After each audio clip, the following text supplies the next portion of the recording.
¿Sí me escuchan bien? Sí, sí, ¿Sí se perfectamente. escucha bien o está abajo? ¿Sí se escucha Está bien? bien. Sí, Muy sí buenas se noches a escucha todos bien. ustedes, Dios me los bendiga.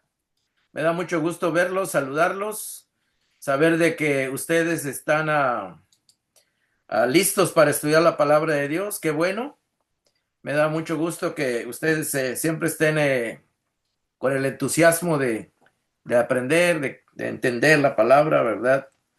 Y estamos estudiando los evangelios y ya estudiamos Mateo, ya estudiamos Juan, ahorita estamos estudiando Lucas. Y algo que es bien importante, que no sé si usted lo ha notado, es que cada vez que estamos leyendo, traemos correlación de lo anterior, del capítulo anterior. ¿Qué se dijo? Respetando el contexto, porque el contexto es el que manda la idea, ¿verdad?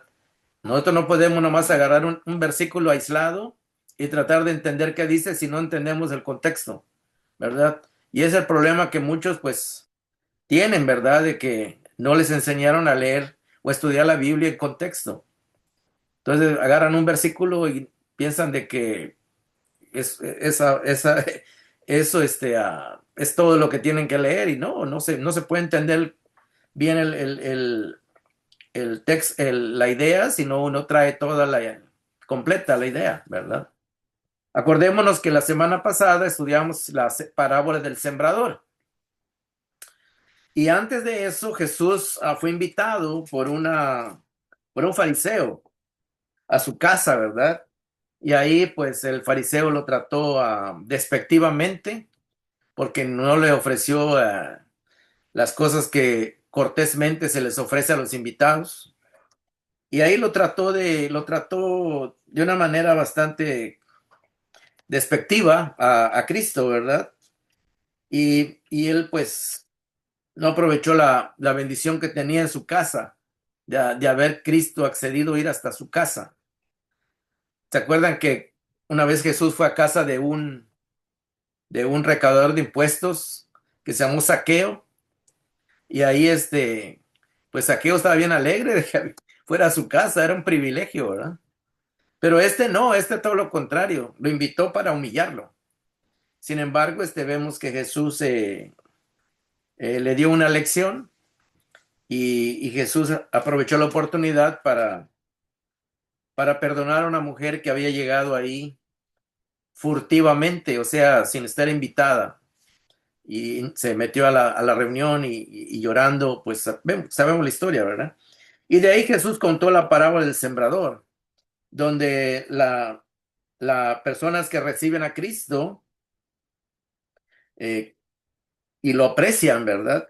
Aprecian lo que Él es, pues reciben bendición y Cristo produce fruto espiritual en sus vidas. Esa es la parábola del sembrador. Y ahorita, pues continuando, después de esta parábola, en el capítulo 8 versículo 16 a Lucas 8:16, vamos a ver qué sigue en la narrativa de Lucas, después de la parábola del sembrador. Acordémonos de que la, la, la plantita que nace de la semilla representa la fe, la fe. La persona que no acepta a Jesucristo, pues o no cree en Jesucristo, pues no nace la fe ahí, ¿verdad? Y no crece tampoco, ni da fruto. Ese es el propósito de entender esta lectura. Entonces, a continuación, después que Jesús explica la parábola del sembrador, del versículo, capítulo 8 del versículo 1 hasta el versículo 15, él presenta la parábola del sembrador y luego la explica, ¿verdad? La explica. Y después Jesús da otra pequeña parábola, que es la lámpara en una repisa, ¿verdad? La lámpara, ¿verdad? Acordémonos que en esa época, en la época de Jesús, no había corriente eléctrica, no había luz eléctrica. Tampoco había de esas lámparas de gas, ¿verdad? Simplemente ahí eran lámparas que tipo veladora, ¿verdad?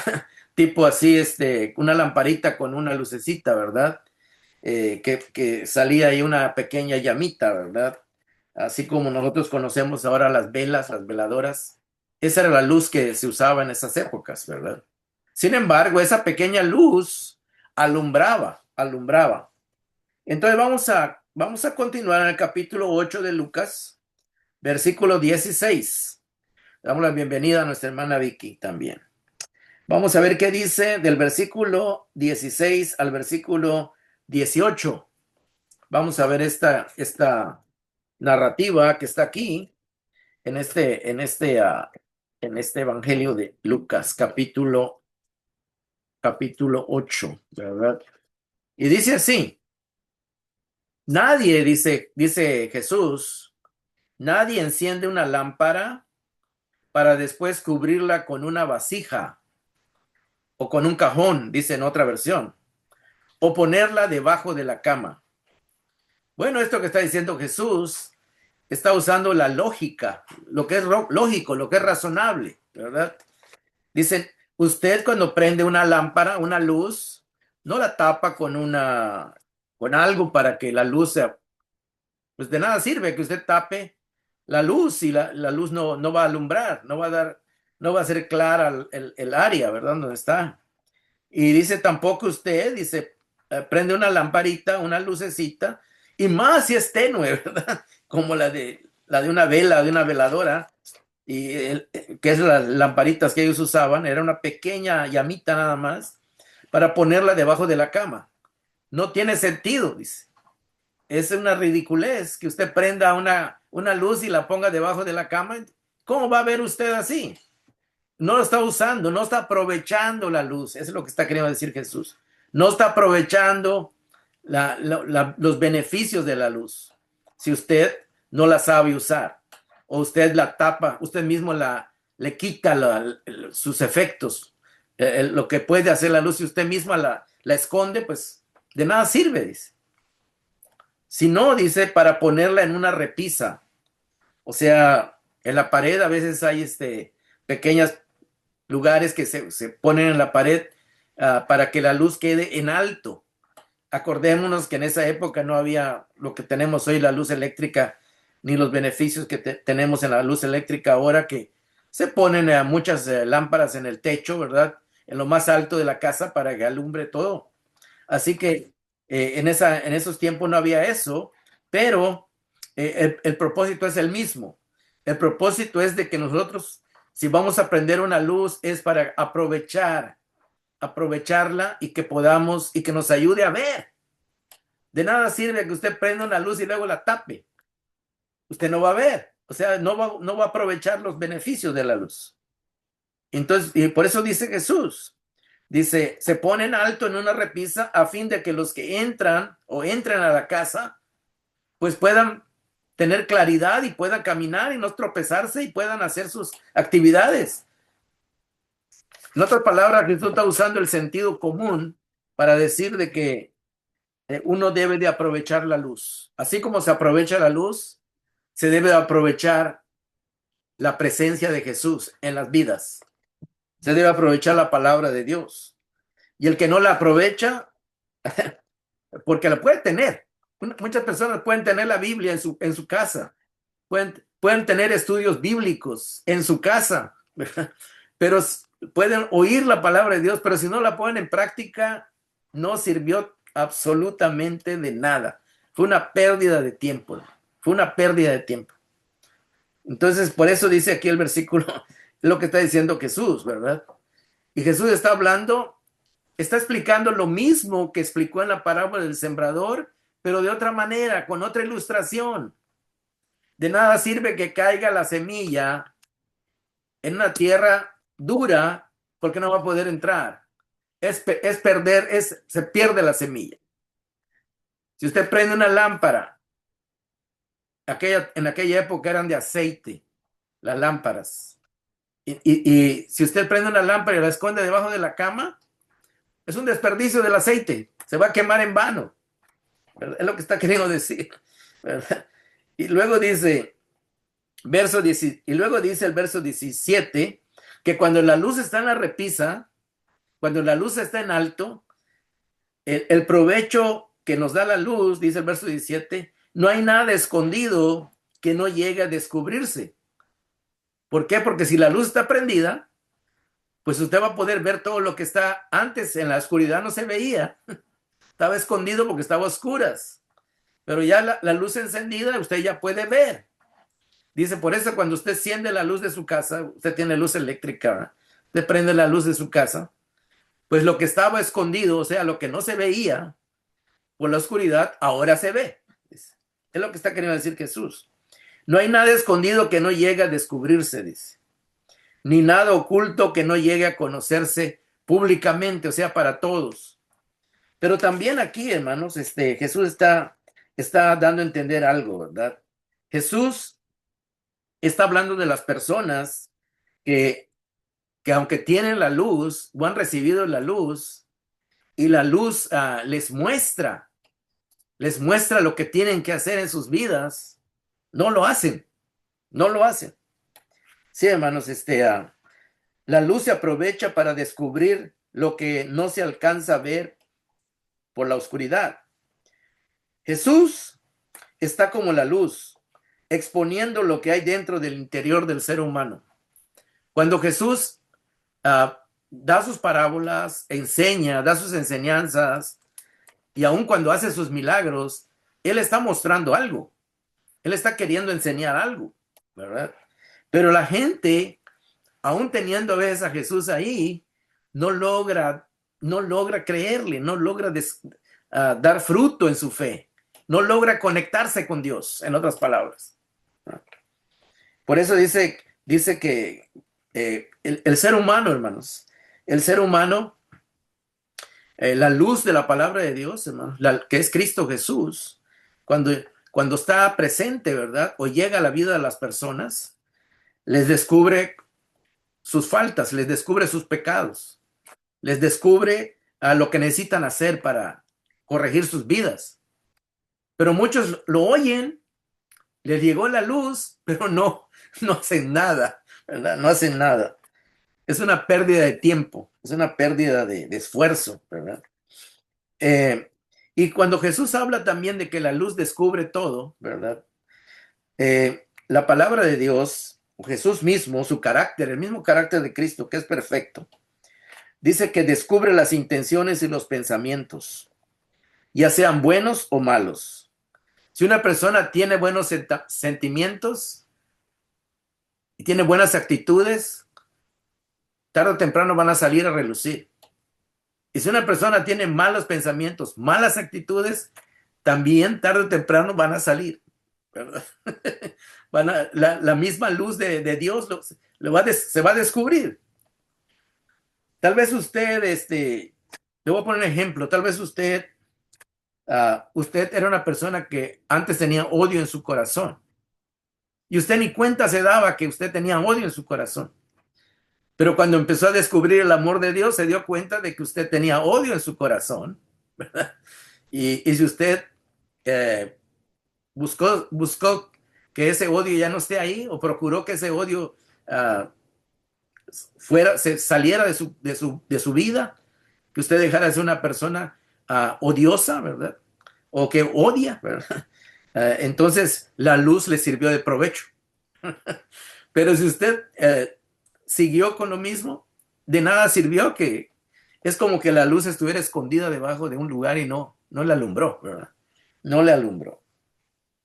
Muy importante esto, hermanos, ¿verdad? Sí, las intenciones y los pensamientos, ya sean buenos o malos, saldrán. Tú cuando ves una persona que tiene mala actitud, tú te das cuenta. Cuando una persona es grosera, es malcriada, tiene malas actitudes o malas palabras, luego te das cuenta. O sea, eso sale, se ve, se nota. Y también las cosas buenas se notan, ¿verdad? Cuando una persona tiene buenas actitudes, buenas palabras y es una persona que ves que es amorosa, se nota. Tanto el amor se nota como el odio se nota, ¿verdad? Entonces es muy importante. Por ejemplo, lo que estamos viendo ahorita que está pasando con el presidente que tenemos, ¿verdad? cómo él ha permitido que se ensañen sobre la gente indocumentada, ¿verdad? Entonces, uno luego se da cuenta de que, la- que es algo no bueno, ¿verdad? No bueno, porque no, se trata muy cruelmente a las personas, ¿verdad? Y no se les trata con dignidad, no se les trata como debe ser. Entonces, es importante esto, ¿verdad? Por eso está hablando este Jesús acerca de que la luz hace que los demás se vea tanto lo bueno como lo malo salga a relucir, ¿verdad? Y gracias a que Jesús es la luz y es amor, podemos darnos cuenta de lo que no es amor, de lo que sí es amor y de lo que no es amor, ¿verdad? Y eso es lo que está queriendo decir Jesús, ¿verdad? Y luego el versículo 18 dice, por lo tanto, pongan mucha atención, está diciendo Jesús a la gente, ¿verdad? Pongan mucha atención, porque, ¿por qué? Porque generalmente mucha gente escucha la palabra de Dios y no le pone atención, no le pone atención.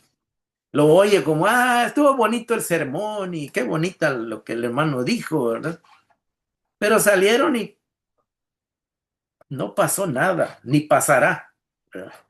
Ese es el punto, ¿verdad? Que Jesús está tratando de mostrar. Dice, por tanto, ponga mucha atención, dice, al que tiene, al que tiene. O sea, si lo comparamos con la parábola del sembrador, el que es buena tierra, es lo que quiere decir Jesús. El que es buena tierra, el que tiene, se le dará más. ¿Por qué? Porque van a ser, cuando la persona realmente, la semilla cae en buena tierra, la persona, la buena tierra, acepta la semilla, la ayuda a que crezca, a que germine y crezca, ¿verdad? Pero por eso dice al que tiene, ¿verdad? O al que es buena tierra, comparado con la parábola anterior, se le dará más, o sea, va a dar fruto. Eso quiere decir, la palabra de Dios le va a ayudar, la luz le va a ayudar. Dice, al que tiene, se le dará más. O sea que, si, si usted, le voy a poner un ejemplo, si usted llega y tiene una lucecita, a veces nosotros tenemos una lamparita así de mano bien chiquita, ¿no? Y a veces estamos buscando alguna cosa con esa lamparita y no, a veces no es suficiente, ¿verdad? Esa lamparita a veces no nos ayuda mucho. Entonces vamos y agarramos una lámpara más grande. ¿Por qué? Porque necesitamos más luz. ¿Por qué? Porque el que está buscando y quiere encontrar algo y que esa pequeña luz no le ayuda, pues va a buscar algo más, ¿verdad? Y al que tiene, dice, se le dará más. En otras palabras, el que busca aprender de Jesús va a aprender, porque Jesús le va a dar más. Eso quiere decir. Y luego dice, le va a dar más y su fe va a crecer y va a dar fruto. Y luego dice, al que no tiene interés, al que no tiene ni siquiera ese poquito de luz que necesita, o que le despierte el interés para hacer lo que necesita hacer en su vida, dice, al que no tiene, hasta lo que cree tener, se le quitará, dice. El poco interés que tiene lo va a perder. Es lo mismo que está diciendo, que dijo de la parábola del sembrador, pero lo está diciendo con otra ilustración, ¿verdad? Entonces, bien importante, por eso es bien importante entender qué es lo que son dos parábolas que están diciendo exactamente lo mismo, pero con otra ilustración. Una es de un sembrador y la otra es de una luz, de una lámpara, ¿verdad? Entonces, pero es exactamente lo mismo, ¿verdad? Que el que quiere aprender, el que quiere recibir a Cristo y aprender para corregir su vida y crecer en su vida espiritual, Dios le va a dar más. El Espíritu Santo le va a ir dando más y más. Pero el que no tiene ningún interés, dice, pues lo poquito que con lo que oyó, pues lo va a perder, ¿verdad? Y así, hermanos, en las iglesias, mucha gente no crece espiritualmente. Tiene años, años yendo a la iglesia y no crece. No hay fruto, ¿verdad? No quiere más, no quiere crecer, eso quiere decir. Entonces es muy triste, ¿verdad? Hay hermanos que tienen 40, 50 años en la iglesia y no se les ve ningún progreso en su vida espiritual. Son bastante, pues no tienen ningún interés, ¿verdad? Piensan que con lo poquito que ya saben, ya con eso es suficiente, ¿verdad? Con eso es suficiente y se conformaron con ese poco, ¿verdad? No buscan más, no quieren más, ¿verdad? Entonces, y eso es lo que está queriendo decir Jesús, ¿verdad? Hay gente que no le interesa mejorar su vida ni ser mejor cristiano, ¿verdad? Esa es la tristeza, ¿verdad? Bueno, y hay personas que ni siquiera comienzan a ser cristianos, ¿verdad? Ni siquiera comienzan a ser cristianos. Y ahorita Jesús va a usar otra cosa que va a pasar, ¿verdad? Para reafirmar lo que viene diciendo en la parábola del sembrador y la parábola de la luz, que se prende, ¿verdad? O que se enciende. Vamos a pasar al versículo 19. Dice así: la madre y los hermanos de Jesús fueron a verlo. Jesús estaba, pues yo me imagino que en algún lugar ahí del pueblo, enseñando en alguna casa o en algún lugar abierto, no sé, no dice específicamente dónde estaba, pero dice que la madre y los hermanos de Jesús fueron a verlo. Bueno, de paso decimos de que la Biblia dice que Jesús tenía hermanos, que María tuvo más hijos con José, su esposo, ¿verdad? Así que no es eternamente virgen, ¿verdad? Aquí la Biblia claramente dice que Jesús tenía hermanos, aunque pues sabemos que la tradición católica dice que eran sus primos, ¿verdad? Que eran sus primos, no eran sus hermanos. Pero en realidad, hermanos, entendemos que sí era la madre y los hermanos de Jesús. En otra parte del Evangelio dice hasta los nombres, ¿verdad? Y luego dice que la madre y los hermanos de Jesús fueron a verlo. Pero como había mucha gente, no lograban acercársele. O sea que había mucha gente escuchando a Jesús.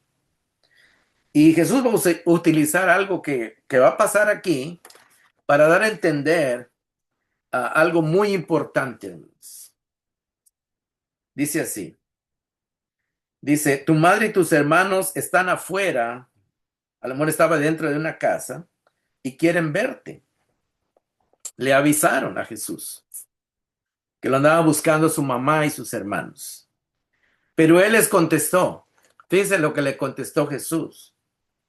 Él aprovechó la oportunidad para dar una enseñanza. Y dice así, mi madre y mis hermanos, no está diciendo que su verdadera madre de carne y de sangre y sus hermanos de carne no eran su familia, no está, sino que está usando algo para dar a entender otra cosa. Mi madre y mis hermanos son los que oyen la palabra de Dios y la ponen en práctica, o da fruto, ¿verdad? O aprovechan la luz que dijo en la parábola anterior, ¿verdad? Que aprovechan la luz que tienen, ¿verdad? Entonces, esas dos parábolas, la parábola del sembrador y la parábola de la luz que se enciende en una casa, prácticamente están diciendo lo mismo. Si la semilla no cae en buena tierra, no va a dar fruto. Si la luz se prende y la escondes debajo de la cama, no va a alumbrar. No la vas a aprovechar. Es una pérdida de tiempo. Es lo que está queriendo decir. Y es lo que está queriendo decir Jesús aquí. Le dijeron, mira, tu madre y tus hermanos te buscan. Jesús aprovechó para decir, realmente, dice, los que realmente son mi familia, es lo que quiso decir Jesús. Los que realmente me aprecian, los que realmente me aprecian y me quieren, dice Jesús. ¿Quién le quiere? La familia de usted a usted le aprecia y le quiere, sus familias, su madre, sus hermanos lo aprecian, a usted lo quieren. Naturalmente, ¿verdad? Es algo natural. Pero Jesús está usando eso para decir que, que su madre y sus hermanos son los que oyen la palabra y valoran el contenido de la palabra de Dios que Jesús está trayendo, porque Él es la semilla y Él es la luz. Entonces, así como las dos parábolas que puso, dice, mi madre y mis hermanos son los que oyen la palabra de Dios, y ahí está la conclusión de la enseñanza de las dos parábolas, y la ponen en práctica.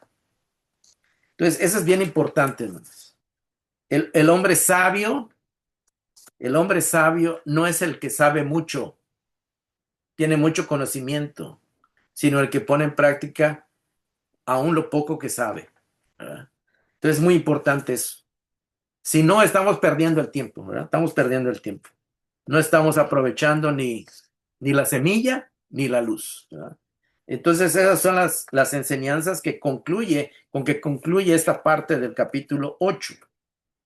Pero acordémonos, hermanos, de que lo que Jesús quiere es que en sus discípulos nazca la fe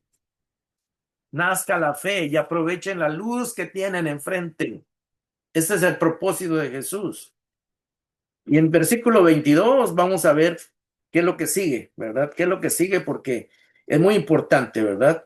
Muy importante. En el capítulo 8, versículo 22,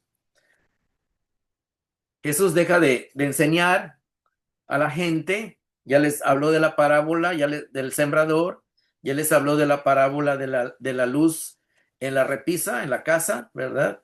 Que hay que aprovechar todo eso.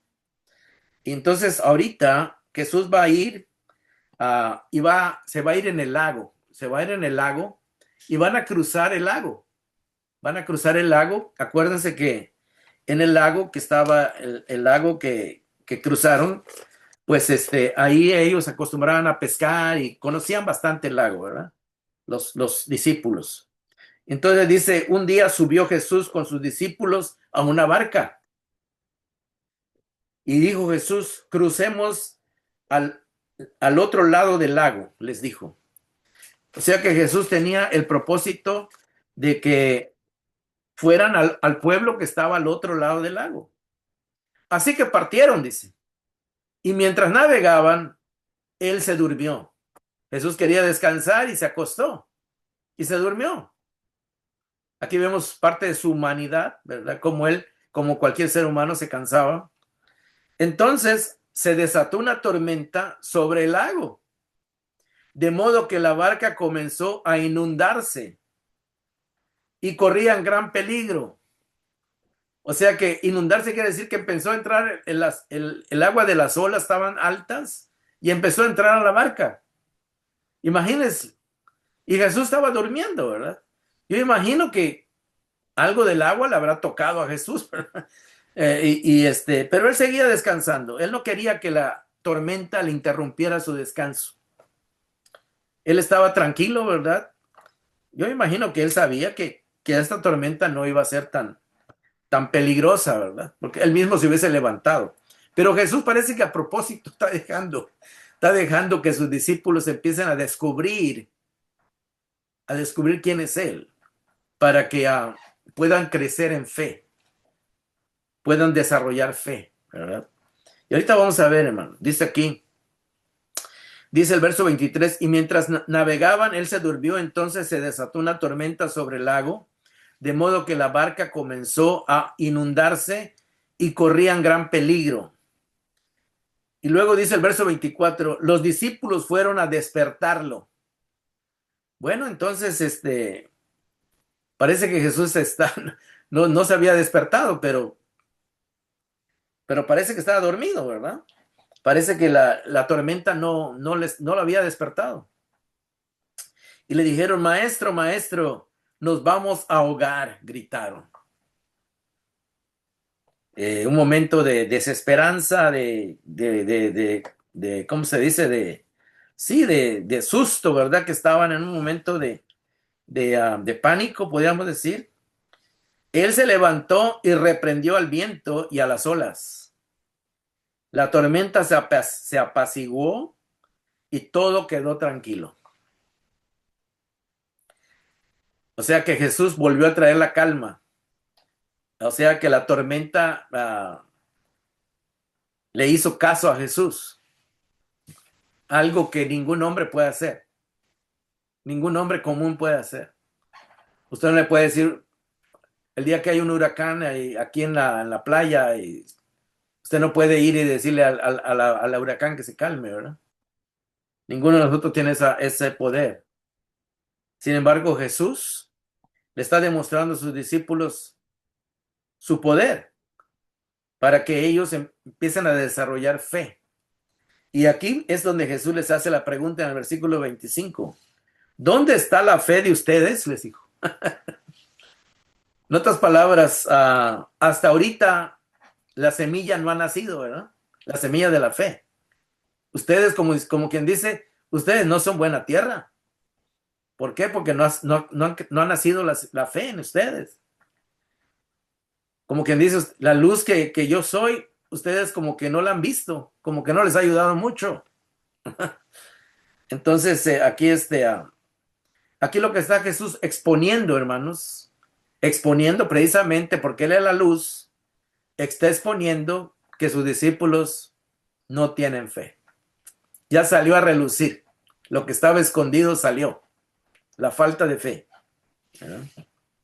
¿Dónde está la fe de ustedes? Les dijo a sus discípulos.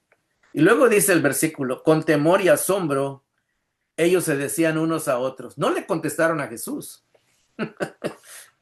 sino que se decían a otros, ¿quién es este que manda aún a los vientos y al agua, o sea, al mar o al lago, y le obedecen? ¿Verdad? ¿Quién es este? Y en realidad, hermanos, uno no puede tener fe en algo que no conoce. Ese es el punto, ¿verdad? O sea que cuando nosotros tenemos fe, no es fe en nosotros mismos, sino la fe tiene que ser en algo o en alguien, ¿verdad? Que tú sabes que existe, ¿verdad? Usted no puede tener, porque mucha gente dice, yo tengo fe de que eso no es válido, porque usted si tiene fe en Dios, va a decir, yo tengo fe en Dios, ¿verdad? Que Dios me va a ayudar, o tengo fe en que Dios me va a socorrer, o que Dios me va a dar la sabiduría, o que Dios, pero tiene que poner su fe en alguien en el cual usted sabe que le va a ayudar. Pero no puede decir nada más, yo tengo fe de que esto va a pasar. ¿Y quién va a hacer que pase? Es el punto, ¿verdad?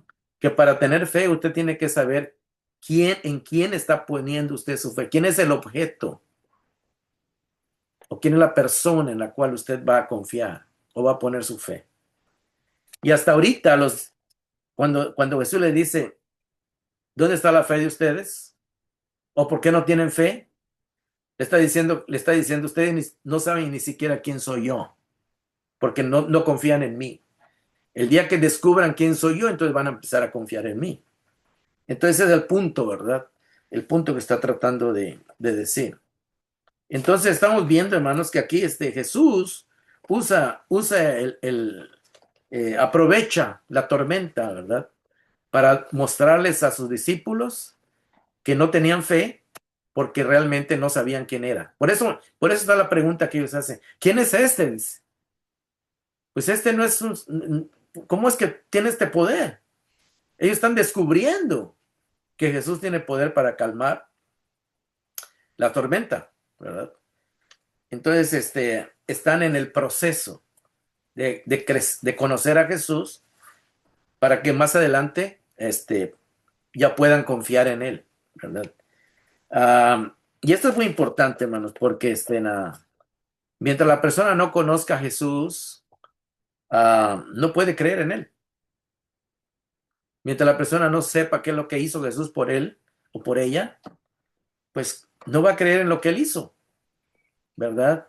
Entonces es muy importante, ¿verdad? Es muy importante descubrir quién es Jesús. Y los evangelios, Lucas aquí nos está presentando varias etapas ¿cómo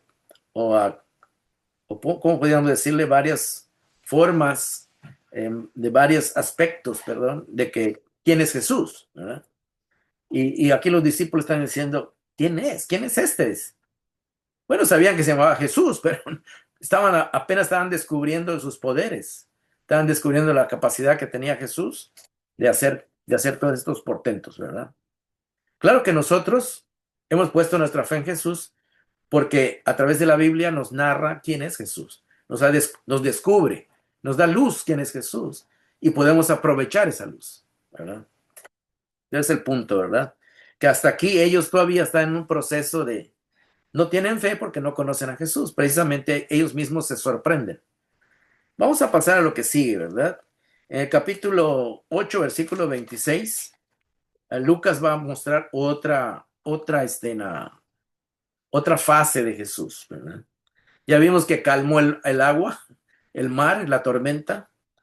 Y luego dice, verso 26, navegaron hasta la región de los Gerasenos, ¿verdad? Que está al otro lado del lago, frente a Galilea, ¿verdad? Cruzaron, en otras palabras, cruzaron el lago, ¿verdad? Y pasaron por la tormenta y pasó toda esta experiencia y ellos quedaron sorprendidos cuando Jesús detuvo la tempestad. Y luego dice, verso 27, al desembarcar Jesús, un endemoniado que venía del pueblo le salió al encuentro. Un endemoniado, dice, que venía del pueblo le salió al encuentro. O sea, cuando ellos estaban bajándose del barco, ahí venía el endemoniado, este hombre, ¿verdad? Hacía mucho tiempo, Lucas va a describir a este personaje. Hacía mucho tiempo que este hombre no se vestía. En otras palabras, dando a entender que estaba desnudo. Tampoco vivía en una casa, sino en los sepulcros. Y si nosotros pues no conocemos el trasfondo cultural de esa época, no eran agujeros en el piso, los sepulcros, eran cuevas, porque ahí se enterraba en cuevas, ¿no? Entonces, como enterraron a Lázaro y todo eso, les tapaba con una piedra. Entonces tenemos que imaginarnos que, aunque aquí dice sepulcros, eran cuevas, ¿verdad? Donde vivía el hombre, donde enterraban a la gente, no la enterraban, sino guardaban a la gente. Entonces es una manera que nosotros usamos de enterrar, pero no era enterrado, eran guardado en esos lugares. Y luego dice versículo 28, cuando vio a Jesús, dio un grito y se arrojó a sus pies. Entonces exclamó con fuerza, ¿por qué te entrometes, Jesús, Hijo del Dios Altísimo?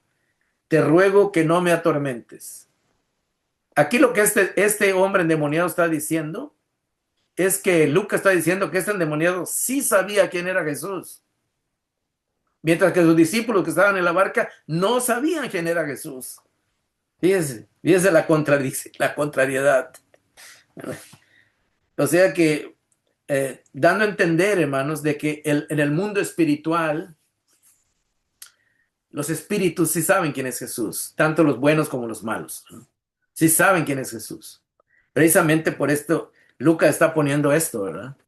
Que, que el ser humano a veces no alcanza a ver quién es Jesús, pero en el reino de los espíritus, este demonio sí sabía quién era Jesús y sí sabía que Jesús no lo iba a dejar en que siguiera con su maldad, ¿verdad? Y por eso dice, te ruego que no me atormentes. O sea que se humilla ante Jesús y reconoce la autoridad de Jesús, reconoce el poder de Jesús. Entonces, estamos viendo de que este hombre no estaba hablando por sí mismo, sino estaba hablando guiado por el demonio, ¿verdad? Versículo 29.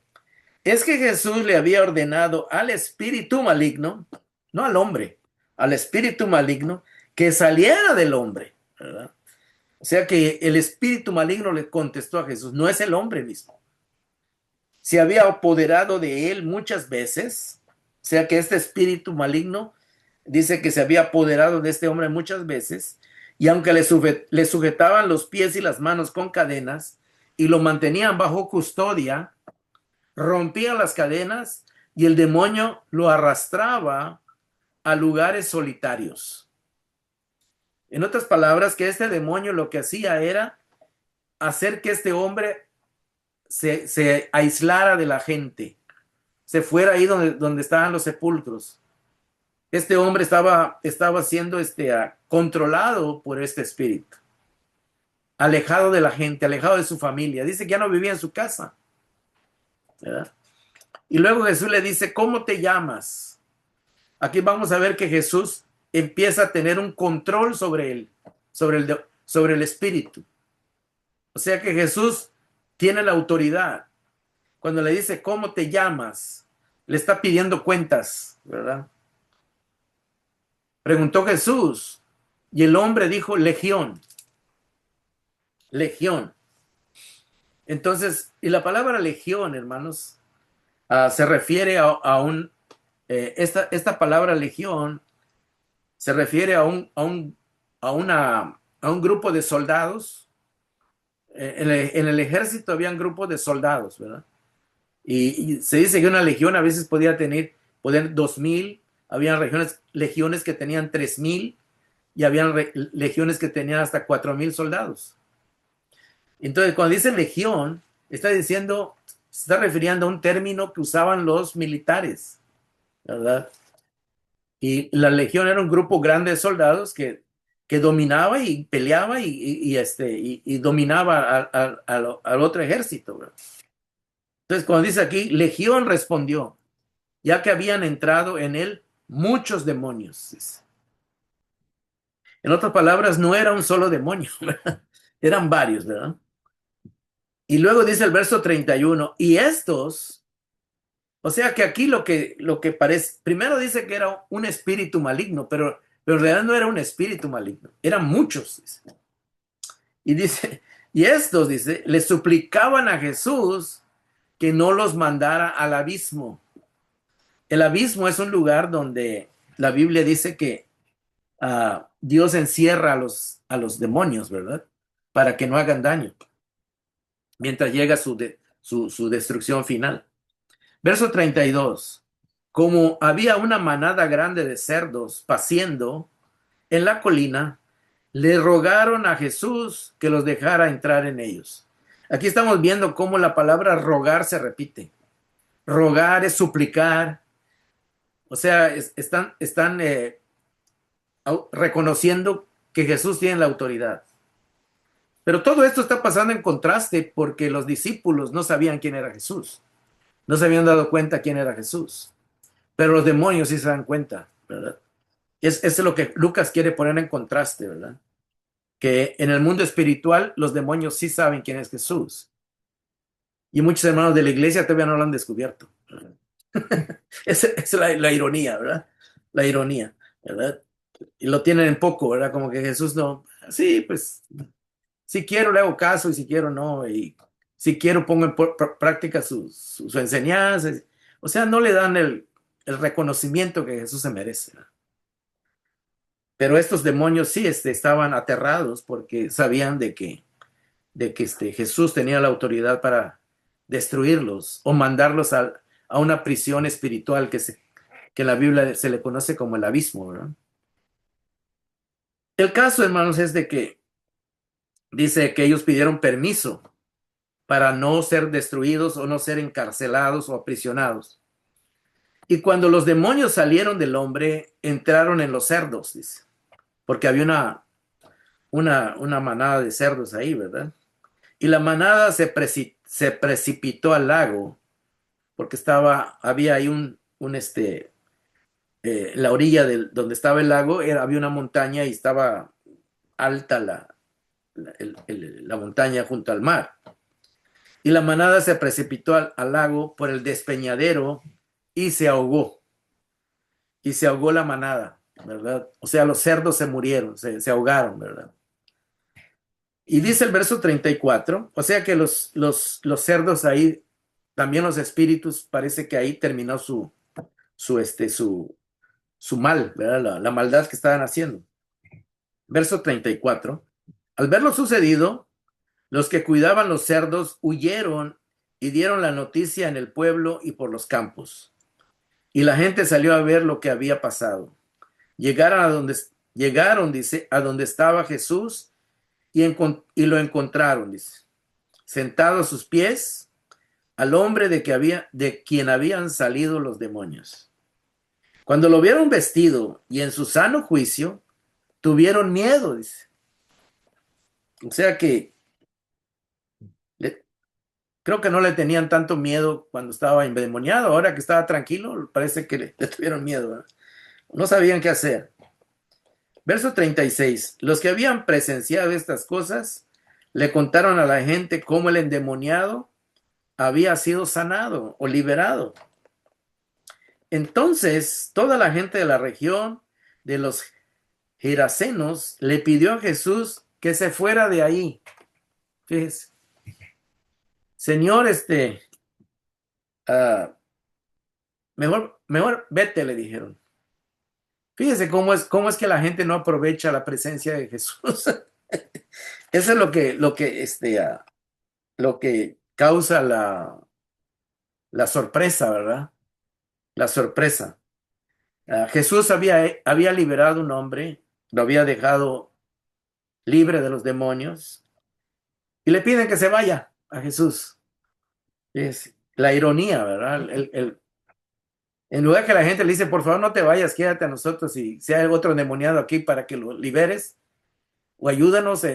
No, vete, por favor, le dijeron. Dice, le pidieron que se fuera porque les había entrado mucho miedo. Yo le hago una pregunta a usted. ¿La presencia de Jesús en su vida le da miedo o le da seguridad? Fíjese, cuando uno no conoce a Jesús, cuando uno no conoce a Dios, lo que le causa es miedo, porque piensa que Dios lo va a destruir, que lo va a castigar, que lo va, o sea que sí, los va a mandar al infierno, qué sé yo. La gente tiene esa idea, tiene un mal concepto de Jesús, tiene un mal concepto de Dios. Y cuando la gente tiene un mal concepto de Dios, pues no le va a tener confianza ni fe. Ese es el punto, ¿verdad? Jesús está viendo cómo es que la manera de pensar de la gente no le ayuda, ¿verdad? Así que le pidieron que se fuera de ahí, porque les había entrado mucho miedo. Quizás ellos pensaban, ahorita van a regresar los demonios y van a hacer un destrozadero aquí. ¿Quién sabe qué pensaban, verdad? Así que él subió a la barca para irse. Y mira que lo bonito de cómo termina este pasaje. Ahora bien, dice, cuando ya se iba a ir Jesús, porque se iba a regresar, el hombre de quien habían salido los demonios le rogaba. Fíjese, ahora ya no eran los demonios, ahora era el hombre sano, que le rogaba que le permitiera acompañarlo. Se quería ir con los discípulos este hombre. Pero Jesús lo despidió y le dijo, vuelve a tu casa, ahí te necesitan, ahí haces falta. Y cuenta todo lo que Dios ha hecho por ti. Eh, Hermanos, esta es una orden que Jesús le da a este hombre. Le dice, vete a tu casa y cuenta lo que Dios ha hecho por ti. Y vamos a ver que este hombre pone en práctica la palabra y obedece a Jesús. Así que el hombre se fue y proclamó no solo a su casa, sino por todo el pueblo lo mucho que Jesús había hecho por él. La fe, hermanos, es cuando la fe consiste en creerle a Dios y obedecerle, ¿verdad? En creerle a Dios y confiar en Él, ¿verdad? Este hombre, pues, en realidad, pues, como estaba poseído del demonio, él no pudo creer en Jesús, sino que Jesús, aún en su estado, lo liberó. Y ya cuando estuvo en su sano juicio, se dio cuenta que ya estaba libre de ese problema, de esa situación. Por eso quería seguir a Jesús, porque había despertado, Jesús le desarrolló confianza, desarrolló en él fe, una fe de confianza en Jesús. Por eso se quería ir con él. Pero Jesús le dice, ¿sabes qué? Es necesario que mejor te quedes aquí en este pueblo porque vas a hacer de más bendición en este pueblo y con tu familia, porque ellos se van a dar cuenta de que tú fuiste transformado por el poder de Dios. y toda la gente te va a preguntar que quién te ayudó, quién te liberó, cómo saliste de esta situación, y tú vas a decir quién lo hizo. Entonces Jesús, hermanos, sabía que este hombre, su testimonio iba a ser bien poderoso, bien poderoso. Pero lo que estamos viendo aquí, hermanos, es de que el amor y la gracia de Dios, hermanos, está para todos, ¿verdad? Está para todos. Y, eh, y este hombre, aunque estaba poseído por unos demonios, ¿verdad? Terminó creyendo y siguiendo a Jesús y obedeciendo a Jesús, ¿verdad? Lo que estamos viendo de que lo que Jesús le dijo que hiciera, lo puso en práctica, ¿verdad? En otras palabras, él no necesitó que Jesús le dijera tantas cosas, sino que en su propia experiencia de su vida, esta persona pudo dar un testimonio de que él había sido bendecido por la presencia de Jesús. Y el resto de la gente le dijo Jesús, ¿sabes qué? Mejor vete de aquí. Fíjense que Jesús les causó miedo. Pero a este hombre, Jesús no le causó miedo, al contrario, le dio confianza porque hasta se quería ir con él. Estamos viendo los contrastes, hermano, los contrastes de la gente que aprovecha la presencia de Jesús en sus vidas y la gente que no ha descubierto quién es Jesús, ¿verdad? No ha descubierto. Y eso están los discípulos, ¿verdad? Cuando estuvieron en el mar, allá en el lago, la tormenta, y cuando Jesús detuvo la tempestad, pues ahí se dio cuenta que, dice Jesús, ¿por qué no tienen fe? Pues ¿quién es este? Dijeron, se preguntaban, ¿verdad? Y como les decía, mientras uno no conozca a Jesús personalmente, ah, pues no va a poder realmente valorar quién es Jesús y qué es lo que ha hecho por nosotros, ¿verdad? Bueno, más adelante vamos a seguir viendo cómo Jesús va a hacer otros milagros, pero estos milagros tienen el propósito de que sus discípulos empiecen a creerle a Jesús, porque al final, hermanos, al final del Evangelio, ah, los discípulos ya van a tener seguridad quién es Jesús, ¿verdad? No todos, pero es gradual, ¿verdad? Es gradual. El Evangelio de Lucas se consiste en ir mostrando que la fe se va desarrollando a través de las experiencias que uno va teniendo en la vida, ¿verdad? Tal vez usted ha pasado por distintas experiencias y en algunas tal vez a usted le ha faltado fe, no ha creído en Jesús, no ha confiado en Jesús, ¿verdad? Tal vez ah, ha sido dominado más por sus dudas o por alguna mala idea que usted tiene, ¿verdad? De Jesús, ¿verdad? Tal vez usted tenga miedo, ¿verdad? En su vida pero Jesús lo que no menos que quiere es que usted tenga miedo. Lo que Jesús quiere es que nosotros tengamos confianza en él y que esa confianza haga desaparecer nuestros miedos, ¿verdad? Y eso es lo que está mostrando estos capítulos, ¿verdad? Bueno, vamos a dejarlo hasta acá y a ver qué es lo que hemos aprendido, que hemos aprovechado. Y les doy las gracias por su atención. Vamos a quedarnos un ratito ahí a platicar qué es lo que aprendieron, qué es lo que aprendimos de esta clase. Muchas gracias por su presencia, su participación. En el nombre de Cristo Jesús. Amén.